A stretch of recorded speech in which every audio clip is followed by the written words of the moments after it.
बिस्मिल्लाहिर्रहमानिर्रहीम 11th class. आज हम चैप्टर 2 वेक्टर्स एंड इक्विलिब्रियम की एक्सरसाइज स्टार्ट करेंगे। तो सबसे पहले इसकी जो MCQs हैं वो देखते हैं। यहाँ पर MCQs के तमाम ऑप्शंस क्लिक किए गए हैं। अगर आपको कोई MCQs समझ नहीं आता तो आप कमेंट्स में पूछ सकते हैं। ये पहले 4 MCQs हैं, उसके बाद जो अगले 5 MCQs हैं वो इस पेज पर दिए गए हैं। उसके बाद जो नेक्स्ट हैं वो हमारे पास ये MCQs हैं 12, और टोटल इस चैप्टर के 15 MCQs हैं, तो वो आप देख सकते हैं। 15 MCQs के आंसर यहाँ पर गिवन है। अगर आपको कोई भी समझ नहीं आता तो आप कमेंट्स में पूछ सकते हैं। इसके बाद हम इसके कॉन्सेप्चुअल क्वेश्चन स्टार्ट करते हैं। तो सबसे पहले जो हमारे पास क्वेश्चन है, is it possible to add 3 vectors of equal magnitude but different directions to get a null vector illustrate with the diagram. क्या ये पॉसिबल है कि हम 3 वेक्टर्स की जिनके मैग्नीट्यूड सेम हो लेकिन डायरेक्शन डिफरेंट हो उनको ऐड करें? तो इसको हमने डायग्राम की मदद से भी बताना है। तो if we add 3 vectors of unequal magnitude in such a way that they forms the sides of a triangle, then their resultant must be 0. Question में ये पूछा गया था कि हम 3 इक्वल वेक्टर्स को जिनका मैग्नीट्यूड सेम है लेकिन डायरेक्शन डिफरेंट है, हम उनको ऐड करें तो क्या नल वेक्टर आ सकता है हमारे पास? तो इसका आंसर ये है कि अगर हम 3 वेक्टर्स को ऐसे ऐड करें कि उनकी मदद से एक ट्राइंगल बन जाए, बेशक वो उनका मैग्नीट्यूड इक्वल ना हो, तब भी अगर हम उनको ऐसे फॉर्म करें कि उनकी मदद से एक ट्रायंगल बना ली जाए, तो वो बेसिकली उनका जो रिजल्टेंट है वो 0 के इक्वल होगा। जैसे कि एग्जांपल के तौर पर ये हमारे पास 3 वेक्टर्स हैं A, B और C, उनको एक ट्रायंगल की फॉर्म में हमने बना दिया है, तो इनका जो रिजल्टेंट है वो 0 आएगा। और equal to A plus B plus C equal to 0। Basically vectors जब भी हम ऐड करें और उनकी मदद से, उन वेक्टर्स की मदद से एक क्लोज डायग्राम बन जाए, जिस तरह रेक्टेंगल है, ट्राइंगल है, हेक्सागोन है, पेंटागोन है, कोई भी क्लोज्ड शेप बन जाती है, तो उसका जो रिजल्टेंट होगा वो हमेशा 0 होगा। इसके बाद जो हमारे पास नेक्स्ट क्वेश्चन है, the magnitude of 3 vectors are 2 metre, 3 metre and 5 metre respectively. 3 vectors के मैग्नीट्यूड्स हमें गिवन है। The directions are at your disposal. Direction हम अपनी मर्जी से बना सकते हैं। Can these 3 vectors be added to yield 0। क्या उन 3 वेक्टर्स को ऐसे हम ड्रॉ कर सकते हैं कि आंसर 0 आए? Illustrate with diagram. डायग्राम की मदद से इसको एक्सप्लेन करना है। तो if 2 vectors 2 meter and 3 meter are in direction of x-axis and 5 meter vector is towards negative x-axis, then according to head to tail rule their resultant is 0. कि अगर 2 vectors 2 metre और 3 मीटर का किस direction में हो? Positive x की direction में। और जो 5 मीटर का वेक्टर है वो नेगेटिव x की डायरेक्शन में हो, तो इसकी मदद से जो रिजल्टेंट आएगा वो 0 होगा। इनका सम 0 के इक्वल होगा। 2 metre plus 3 metre minus 5 metre, ये ऑटोमेटिकली 0 के इक्वल आ जाएगा। अगर हम इनको हेड टू टेल रूल की मदद से ऐड करेंगे तो बेसिकली इनका रिजल्टेंट 0 ही आएगा। इसके बाद हम नेक्स्ट देखते हैं। क्वेश्चन नंबर 3 है, what units are associated with unit vectors i cap, j and k cap. कौन से यूनिट वेक्टर्स एसोसिएट कर रहे होते हैं आई, जे और के कैप के साथ? तो no units are associated with unit vectors i cap, j cap and k cap. कोई भी यूनिट्स इनके साथ एसोसिएट नहीं कर रहे होते। इसकी रीज़न क्या है कि जो यूनिट वेक्टर की डेफिनेशन है वो a cap equal to a over a mod है। तो vector a is divided by the magnitude of a. अगर हम इस इक्वेशन में देखें तो वेक्टर ए को डिवाइड किया गया है इसके मैग्नीट्यूड से, which themselves both have the same units, और इनके क्या है? सेम यूनिट्स हैं, and therefore cancel to give a dimensionless unit vector. तो इस वजह से वो यूनिट्स एक दूसरे के साथ कैंसिल हो जाएंगे, तो हमारे पास डायमेंशन लेस यूनिट वेक्टर आएगा। तो इस वजह से आई कैप, जे कैप, के कैप के साथ कोई भी यूनिट एसोसिएट नहीं कर रहे होते।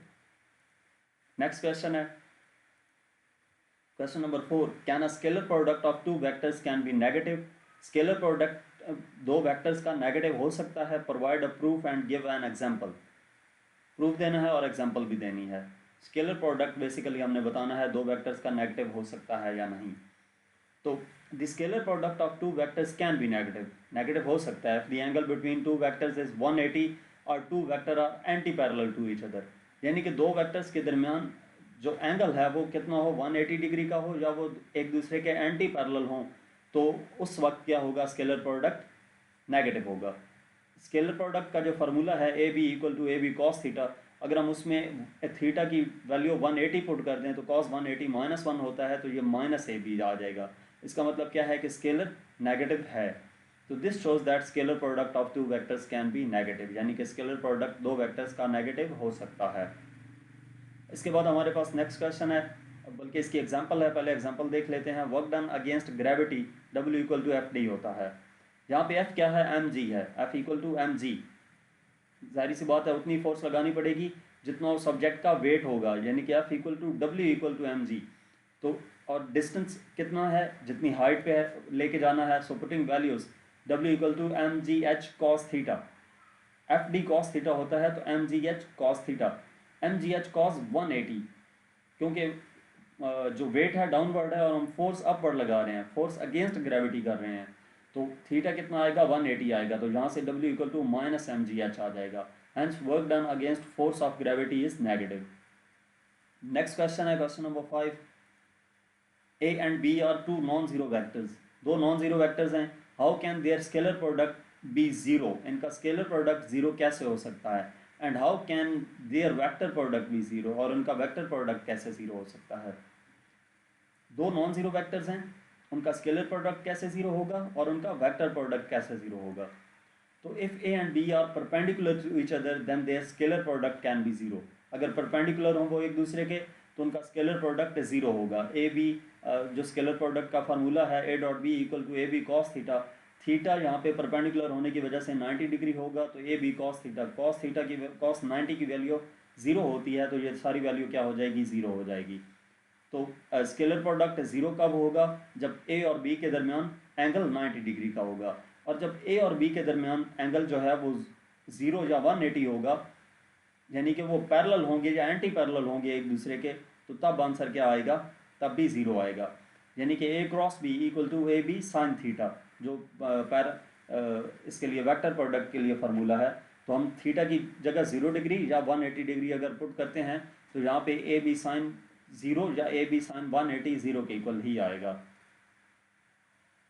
नेक्स्ट क्वेश्चन है question number 6। Suppose you are given a non zero vector a, एक non zero vector a given है। The scalar product of a with an unknown vector b is zero. A को b के साथ multiply करें, उसका scalar product लें तो क्या होगा, वो जीरो की इक्वल आता है। बी हमें नहीं मालूम कि वो क्या है, उसकी वैल्यू नहीं बताई गई, सिर्फ ए बताया गया है कि ए नॉन जीरो है, बी अननोन वेक्टर है। Likewise, the vector product of A with B is zero. अब स्केलर प्रोडक्ट भी उसने कहा कि जीरो है और वेक्टर प्रोडक्ट भी बता रहा है कि जीरो है। What can you conclude about B? B के बारे में बताना है कि B की वैल्यू क्या होगी, हम B के बारे में क्या जान सकते हैं। तो बेसिकली इसको हम क्वेश्चन को देखें तो उसने जो कंडीशन दी है, एक ये बताया है कि A नॉन जीरो वेक्टर है, अगली बात बताई है कि A और B का स्केलर प्रोडक्ट जीरो है, और फिर ये कहा है कि A और B का वेक्टर प्रोडक्ट भी जीरो है। तो हमने बी के बारे में बताना है कि बी क्या चीज़ है। तो we are given that vector, पहली चीज़ क्या गिवन है, a not equal to zero. दूसरी चीज़ क्या गिवन है, a dot b equal to zero. और तीसरी क्या चीज़ गिवन है, a cross b equal to zero, यानी कि डॉट और क्रॉस प्रोडक्ट जीरो के इक्वल है। अच्छा, अब फर्स्ट क्या है, उसने कहा था कि स्केलर जीरो है, a dot b equal to zero. इसका मतलब क्या है कि ए और बी आपस में परपेंडिकुलर हैं, या फिर बी भी ज़ीरो है और ए भी ज़ीरो है। अगर परपेंडिकुलर होंगे तो तब ए डॉट बी ज़ीरो के इक्वल आएगा, या दूसरी कंडीशन क्या हो सकती है कि बी ज़ीरो हो और ए भी ज़ीरो हो, तो तब a dot b equal to zero आएगा। But a not equal to zero, a zero के इक्वल नहीं है, ये कन्फर्म में ये हमें दिया गया है। अब दूसरा जो है a cross b equal to zero है, एम्प्लाइज दैट, इसका मतलब क्या है कि ए और बी आपस में पैरेलल होंगे तो तब ये पॉसिबिलिटी हो सकती है। या फिर दूसरी रीज़न क्या हो सकती है कि बी भी ज़ीरो हो और ए भी ज़ीरो हो, लेकिन ए ज़ीरो नहीं है, ये हमें बताया गया है। ठीक है, अब अगर हम दोनों क्वेश्चंस को देखें, ये फर्स्ट और ये इसको जो हमारे पास फर्स्ट पॉइंट है और सेकंड पॉइंट है, तो कोई भी चीज़ ए और b at a time perpendicular और पैरेलल तो कभी भी नहीं हो सकते। A and B are perpendicular to each other as well as A and B are parallel to each other. दोनों पॉसिबिलिटीज़ एट ए टाइम नहीं हो सकती कि दो वेक्टर्स हैं और वो एट ए टाइम पैरेलल भी हैं और परपेंडिकुलर भी हैं, ये मुमकिन ही नहीं है। These two requirements are contradictory to each other, so this option is ruled out. तो ये जो फर्स्ट ऑप्शन है ये ख़त्म हो गया. बाकी हमारे पास क्या बचा, सेकंड ऑप्शन, जिसमें या तो ए ज़ीरो है या फिर बी ज़ीरो है. दोनों में देखें, ए भी ज़ीरो है और बी भी ज़ीरो है. तो ए का हमें बताया गया है कि ए नॉट इक्वल टू ज़ीरो है, इसका मतलब क्या होगा कि बी ज़ीरो होगा. The only option which is consistent with both 1 and 2 above is that b equal to 0. यानी कि इसमें क्या बचेगा, b 0 के इक्वल होगा. So we conclude that b equal to 0. तो हमने b के बारे में बताना था, तो वो क्या हमने कंक्लूड किया है कि b वेक्टर जो है वो 0 है. नेक्स्ट क्वेश्चन है question number 7. Why a particle experiencing only one force can not be in equilibrium. ऐसा पार्टिकल जिसके ऊपर एक सिंगल फोर्स अप्लाई हो रही है वो इक्विलिब्रियम में क्यों नहीं हो सकता. A body cannot be in the state of equilibrium if only a single force acts on it, because we need two or more forces equal in magnitude but opposite direction to cancel out each other.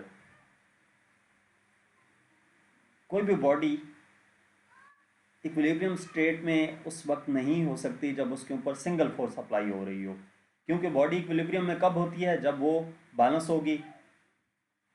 ठीक है, जब तमाम forces जितनी भी apply हो रही हैं उनका नेट रिजल्ट ज़ीरो आए. और वो कब पॉसिबल होगा कि दो या दो से ज़्यादा फोर्सेस उनका मैग्नीट्यूड इक्वल हो लेकिन डायरेक्शन अपोजिट हो और वो किसी बॉडी पे अप्लाई हो रही हो, तब वो बॉडी इक्विलिब्रियम में हो सकती है. If a single force is acting on a body then it will be accelerating. जब सिंगल फोर्स अप्लाई करेगी तो बेसिकली वो उसी डायरेक्शन में मूव करने लग जाएगा, वो उसको एक्सेलरेट करेगी.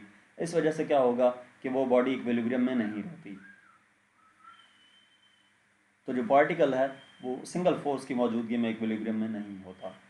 इसके बाद नेक्स्ट क्वेश्चन है, to open a door that has the handle on the right end the hinges on the left at a torque must be applied. Is the torque clockwise और counter clockwise when viewed from above. Does your answer depend on whether the door opens towards और away from you. कि door है उसको open करने के लिए जो handle है वो राइट साइड पे लगाया गया है और हिंग्स लेफ्ट साइड पे हैं, तो टॉर्क अप्लाई होगा. अब जो टॉर्क है वो क्लॉकवाइज होगा या एंटी क्लॉकवाइज होगा, और जब डोर ओपन करेंगे या क्लोज करेंगे तो तब उस पर क्या इफेक्ट पड़ेगा टॉर्क पे. तो the door has the handle on the right end the hinges on the left. Direction of torque depends upon door movement. जो डायरेक्शन होगी टॉर्क की वो मूवमेंट पे डिपेंड करेगी.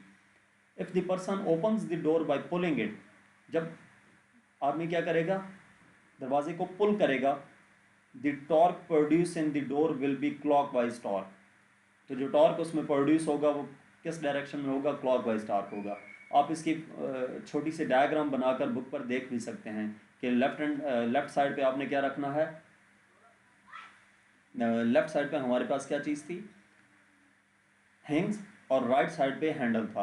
तो आप बुक पे अगर बनाएं लेफ्ट साइड पे हिंग्स और राइट साइड पे डोर का हैंडल बनाएं और ऊपर से आप देखें तो वो जो जब टॉर्क को डोर को पुल करेगा ओपन करने के लिए तो क्या होगा, जो टॉर्क होगा वो क्लॉकवाइज टॉर्क होगा. इसी तरह जब वो डोर को पुश करेगा बंद करने के लिए तो उस वक्त जो टॉर्क प्रोड्यूस होगा वो काउंटर क्लॉकवाइज टॉर्क होगा.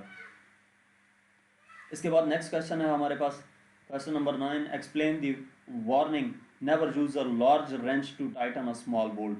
इसको एक्सप्लेन करना है कि लार्ज रेंच यूज़ नहीं करते छोटे बोल्ट को टाइट करने के लिए.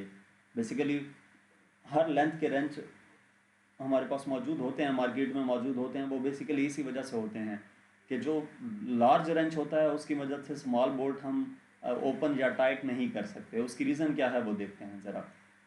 ए large wrench is capable of producing a large amount of torque. जो लार्ज रेंच होगा उसकी मदद से जो टॉर्क प्रोड्यूस होगा वो भी लार्ज होगा, क्योंकि हमने टॉर्क देखा था कि दो चीज़ों पे डिपेंड कर रहा था, एक फोर्स पे और दूसरा लेंथ पे. तो अगर हम फोर्स भी लगा रहे हैं और लेंथ भी ज़्यादा है तो torque amount of torque increase कर जाएगी. So using a large wrench to tighten a small bolt will likely result in either stripping the threads और twisting it off and breaking it. जब ज़्यादा फोर्स लगा ली जाएगी जितनी हमें ज़रूरत ही नहीं है तो वो रेंच की मदद से क्या होगा कि एक तो स्लिप करने लग जाएगा वहाँ से जो नट से, और दूसरा ट्विस्ट, जहाँ तक कि उस फोर्स की मदद से वो जो नट है वो टूट भी सकता है. अगर फोर्स ज़्यादा लगा दी गई तो नट या बोल्ट टूट भी सकता है. उसके बाद क्वेश्चन नंबर 10 है, A central force is one that is always directed towards the same point. Central force वो होती है जो हमेशा same point की तरफ लगती है. Can a central force give rise to torque about that point? Central force rise देगी torque को उस point की तरफ. तो इसका आंसर क्या है? Central force cannot give rise to a torque about the point where it is always directed. Central force rise नहीं देगी torque को जिस पॉइंट पे वो अप्लाई किया जा रहा है, point where is always directed. इसकी रीज़न क्या है? First, it means that central force passes through the axis of rotation, यानी कि central force axis of rotation से पास कर रही है. और दूसरा क्या है? Torque, TORQUE, torque due to central force will be zero because moment arm is zero in this case. यानी कि जो टॉर्क प्रोड्यूस होगा सेंट्रल फोर्स की वजह से वो जीरो होगी क्योंकि मोमेंट आर्म जीरो है. तो टॉर्क इक्वल टू RF, यानी कि जिस पॉइंट के अक्रॉस उसने मूव करना है, टॉर्क प्रोड्यूस होना है, उसी पॉइंट पे ही फोर्स अगर लग रही है तो हमारे पास जो मोमेंट आर्म है वो तो ज़ीरो हो गया. तो R की जगह पे ज़ीरो पुट करेंगे तो जहाँ पे टॉर्क ज़ीरो हो जाता है. अब इस चीज़ को अगर हम एग्जांपल की मदद से देखें तो gravitational force on satellite is directed towards centre of earth. जो ग्रेविटेशनल फोर्स होती है सैटेलाइट की वो किस डायरेक्शन में होती है? Towards the centre of earth. So it is a central force. तो वो क्या होगी? एक सेंट्रल फोर्स होगी, the moment of which is zero. तो उसका मोमेंट आर्म क्या रहता है? ज़ीरो रहता है. Therefore the torque produced by this force on satellite is zero. तो जो टॉर्क इस वजह से उस सैटेलाइट पे प्रोड्यूस होता है वो हमेशा क्या रहता है? ज़ीरो रहता है. तो यहाँ तक कि इस चैप्टर के कॉन्सेप्चुअल क्वेश्चंस और MCQs आपने देखे. मज़ीद कोई भी टॉपिक देखने के लिए आप मेरा YouTube चैनल देख सकते हैं. Thank you.